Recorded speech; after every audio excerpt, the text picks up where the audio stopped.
अस्सलाम वालेकुम। आज की इस वीडियो में हम क्लास 9 बायोलॉजी यूनिट नंबर 4 की एक्सरसाइज के एमसीक्यूज़ और शॉर्ट क्वेश्चंस जवाबात के साथ हल करेंगे। ये वीडियो ख़ास तौर पर इम्तिहानी तैयारी के लिए बनाई गई है ताकि आप सही ऑप्शन और दरस्त जवाबात आसानी से याद कर सकें।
जैसे जैसे आपकी स्क्रीन पर सवालात और जवाबात आ रहे हैं, उन्हीं पॉइंट्स को ज़हन में रखकर जवाबात को समझने की कोशिश करें।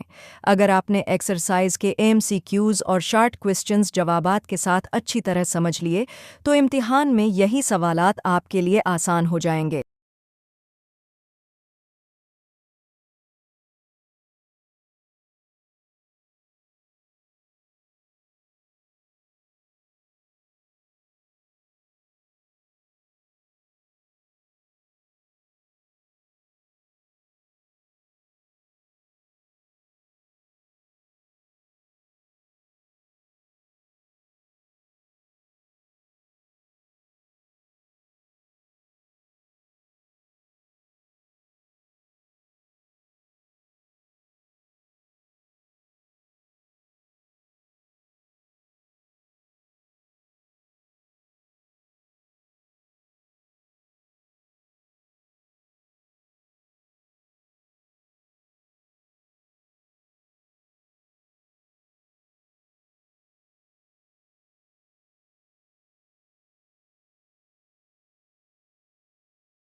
वीडियो को लाइक करें, चैनल को सब्सक्राइब करें ताकि ऐसी मज़ीद एग्ज़ाम ओरिएंटेड और मुफीद तालीमी वीडियोज़ आप तक पहुंचती रहें।